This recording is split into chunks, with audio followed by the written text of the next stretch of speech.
What if the most romantic thing happening in this world right now isn't in Paris, isn't on a movie screen, isn't in a song playing at 2 a.m.? What if it's happening in a quiet room, in the dark, between two people who simply chose each other again tonight? What if the love you've been searching for doesn't arrive with fireworks? What if it arrives softly, silently, in the warmth of someone who reaches for you even in their sleep? What if sleeping beside someone you love is not ordinary? What if it is the most extraordinary act of trust a human being can perform? Every night, something is built between two people who share darkness and breathing and honesty and laughter and silence. Something science calls healing, something the heart calls home. What if you've been underestimating the love that shows up quietly, every night, asking nothing except to be close? What if that simple, repeated, unwitnessed choosing is the greatest love story ever told? Stay, because this story is about exactly that. And by the end, you will never call your nightly love ordinary again. There is a particular kind of silence that only exists after midnight. Not the silence of emptiness, not the silence of loneliness,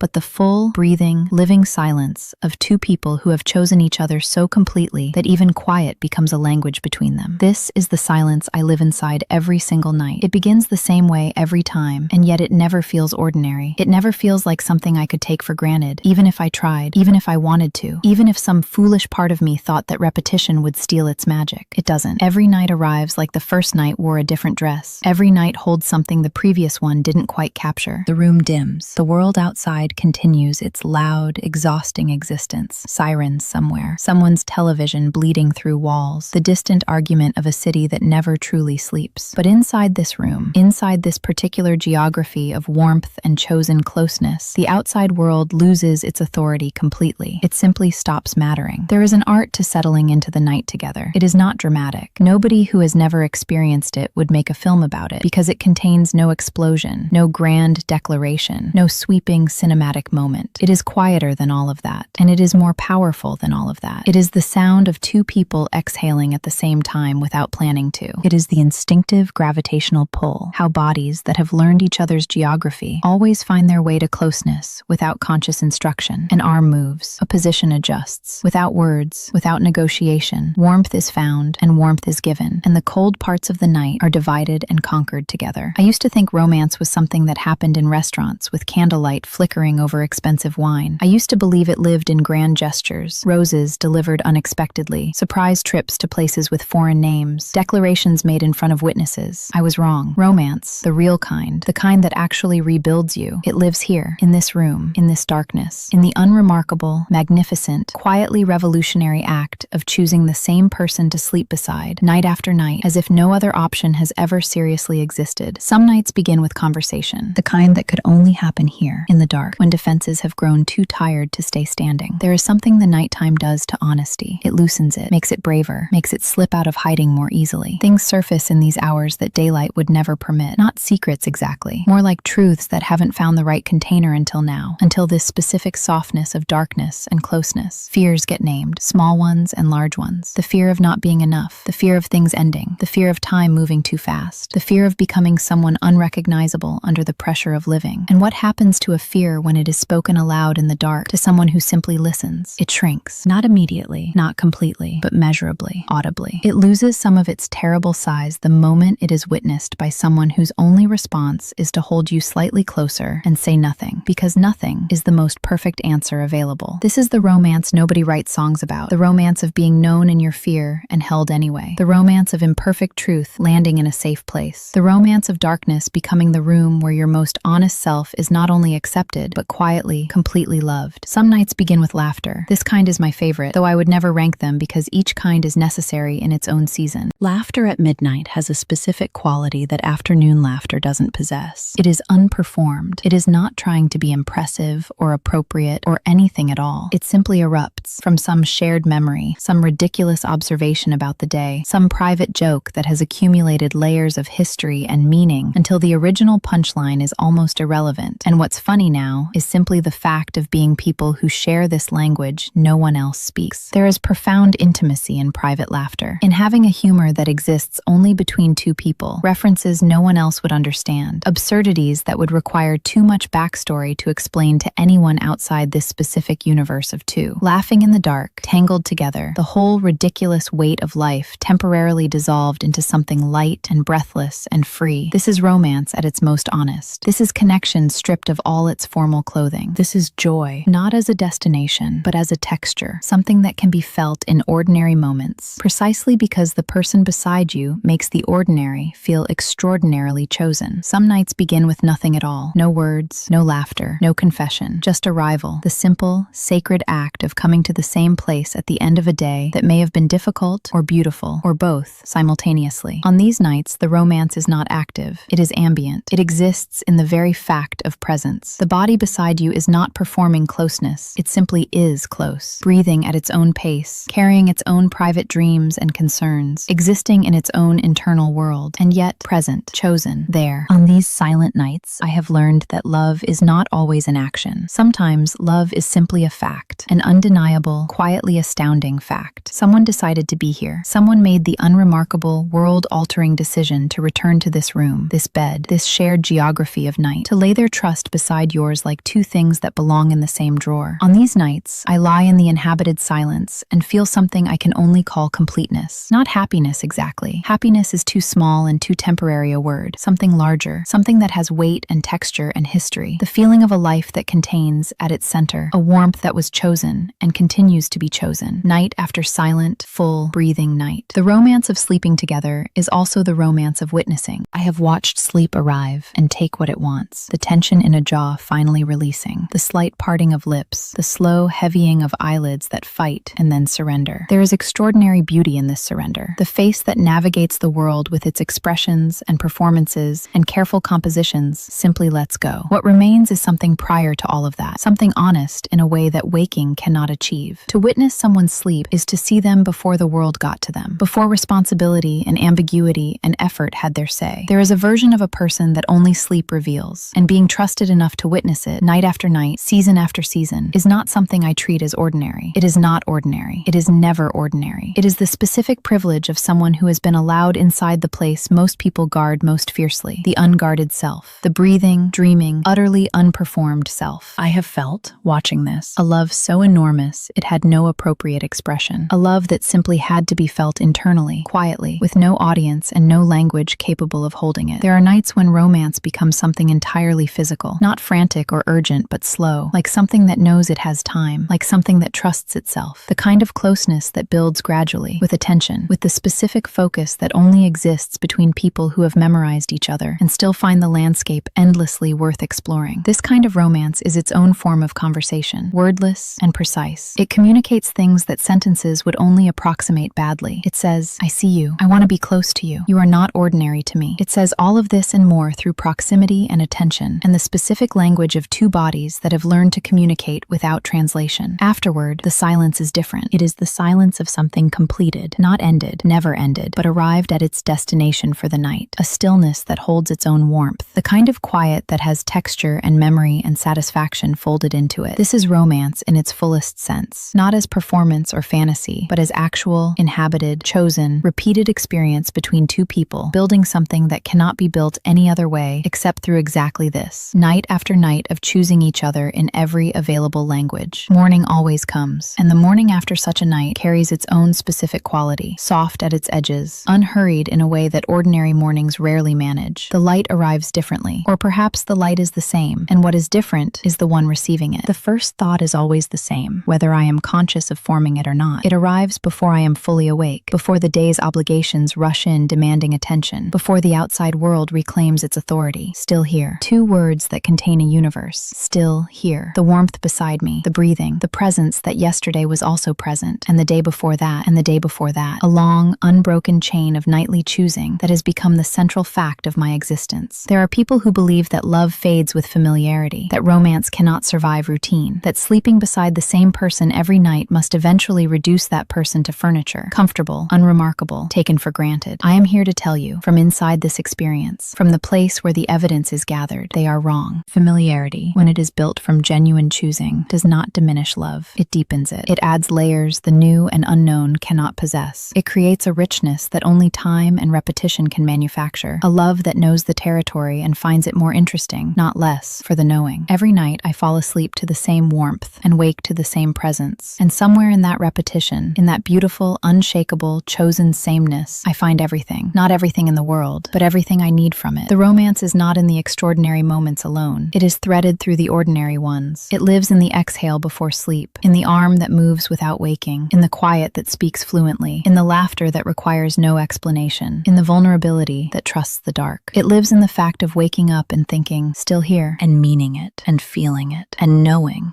with the full, grounded certainty of someone who has slept beside this truth for night after night after night, that still here is the most romantic sentence in any language that has ever existed. This story is ultimately not about sleep. It is not about nights or darkness or even romance in its conventional costumed form. It is about what happens when two people decide, repeatedly, quietly, without audience, that the most valuable place they can be is beside each other. It is about the radical, countercultural act of choosing consistency over excitement, depth over novelty, presence over performance. The most profound romance available to human beings is not found in the extraordinary. It is found in the ordinary, repeated, deeply intentional act of returning, of arriving again, of laying your unguarded self beside someone who has seen it before and wants to see it again. This is the love worth building, worth protecting, worth writing about at midnight with the world gone quiet and everything that matters already present in the room. Sleep well, love deeply, return always.